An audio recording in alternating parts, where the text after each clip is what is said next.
The sound of tearing fabric and suppressed laughter filled the still air behind the gas station. The sun was bright, merciless, glaring down on a scene no one should have to see. Officer Mara Collins stood with her back against the wall, her pulse pounding in her throat, her uniform being ripped apart by two men who thought they owned the world because no one had stopped them yet. Her breath came in shallow gasps, her body shook between fear and disbelief. She had faced guns before, stood over bodies before, but never like this, never this helpless, never stripped of dignity under the daylight sky.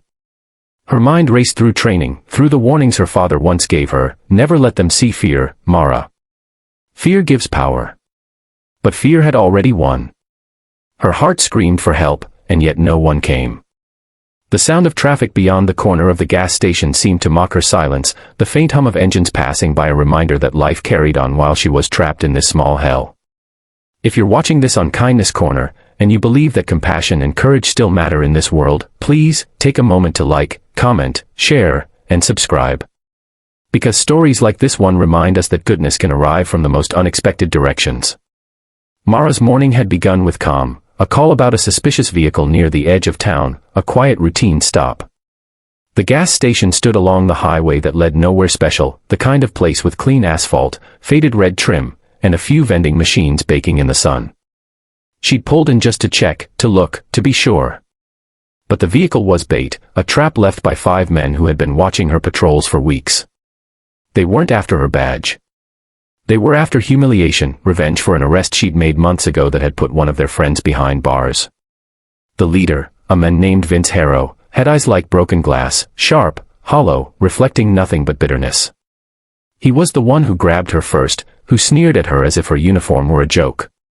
He and his crew, each one worse than the other, had cornered her behind the station, away from cameras, away from the view of passing cars. She could smell the oil, the fuel, the heat rising off the concrete. The sun made everything too visible, too cruelly honest. Vince had once been a mechanic, the kind who fixed bikes for a living. But a year in jail had turned him into something else, a man who blamed everyone but himself. He wanted the world to feel as powerless as he had felt behind those bars. And now, with Mara pinned against the wall, he laughed like a man finally in control again. She remembered her daughter, little Ellie, 5 years old, waiting at her grandmother's house, drawing pictures of Mommy the hero. The thought nearly made her break. She wasn't supposed to cry. Cops didn't cry. But the tears came anyway, stinging her eyes, mingling with dust and fear. One thug filmed it all, phone shaking with excitement. Another clapped and cheered. The rest just stared, hollow with adrenaline and cruelty. It was broad daylight, yet the world felt darker than it ever had.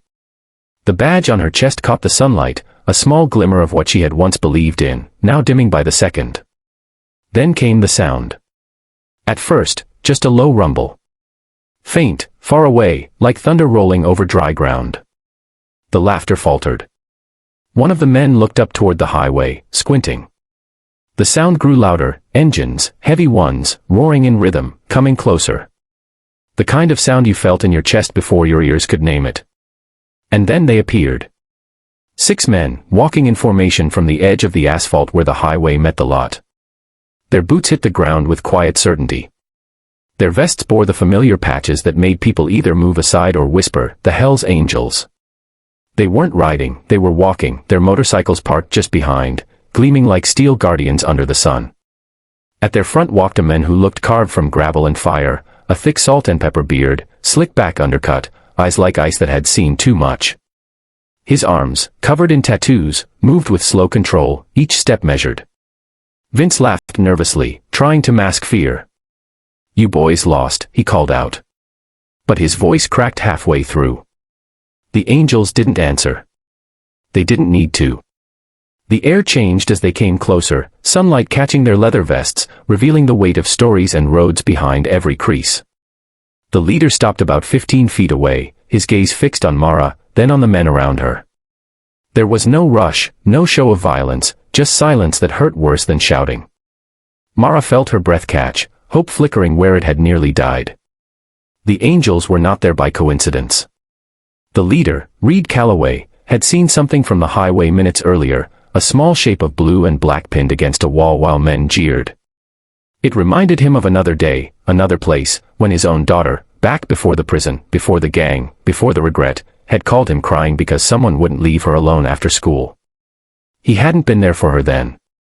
He'd been on a run, chasing a fight that didn't matter. By the time he came back, she was gone from his life for good. He hadn't seen her in 8 years. He wasn't about to walk past another daughter of someone's heart. Not again. Mara's lips trembled as Vince turned toward his crew. "Let's go," he muttered, suddenly less confident. But one of the angels, a bald giant with a beard down to his chest, stepped forward, his shadow falling long across the asphalt. "She's not going anywhere with you," he said, his voice steady, gravelly. For a moment, everything froze, the cop trembling, the thugs uncertain, the angels unmoving yet unstoppable. Then Vince's rage flared. He swung his arm, more out of pride than sense, but Reed caught it midair, his tattooed hand closing around Vince's wrist like a vice. The sudden strength in that grip made the younger man's face twist with shock. No words followed, just a shove, not to harm but to end it. Vince stumbled back, fell hard, his phone clattering against the ground, the screen flashing the last frame it had recorded. The others backed off, muttering curses, realizing they were outmatched not by weapons but by conviction. The laughter stopped. The game was over. Mara fell to her knees, trembling as adrenaline drained from her body. The ripped fabric of her uniform fluttered in the light breeze. Reed crouched down, his rough voice low, telling her to take a breath, to stand if she could. She looked up, eyes filled with tears that weren't just from fear anymore, they were from the strange, overwhelming relief of being seen, of being protected when she thought she was invisible. He handed her back the torn fabric that had once been her shield. She took it with shaking hands. Behind them, the rest of the angels stood guard, not posing, not speaking, just forming a quiet wall of protection between her and the world. For the first time that day, the sound of engines in the distance felt safe, not threatening. Reed looked at her badge for a moment, then nodded. He didn't need thanks. He didn't need forgiveness for what his patch once meant. Maybe this was a small redemption, a quiet apology to his daughter, wherever she was. As Mara stood, the sun caught the corner of her badge again. It shone this time, brighter, warmer, real. She met Reed's gaze and managed a nod, one officer to one outlaw, two people who had both lost too much to remain unchanged. The angels turned back toward their motorcycles. Engines ignited, thunder spreading through the air again. The ground vibrated beneath her boots as they rode off, their silhouettes cutting across the blue horizon, fading into the open road. Mara stood there for a long time, holding her torn uniform together, staring after them. She didn't know their names. She didn't know where they came from. But she knew one thing, the line between sinner and savior was thinner than she'd ever imagined. Sometimes, the people you're told to fear are the ones who show up when no one else does. If this story touched your heart and reminded you that courage and compassion can come from the most unexpected souls, please support Kindness Corner by liking, commenting, and sharing this story. Your engagement helps us bring more light into dark places. Before we end, tell us in the comments, what does redemption mean to you? Because as Mara watched those bikes disappear into the daylight, she understood something she'd never been taught in the academy, that kindness doesn't always wear a uniform, and salvation doesn't always come with sirens.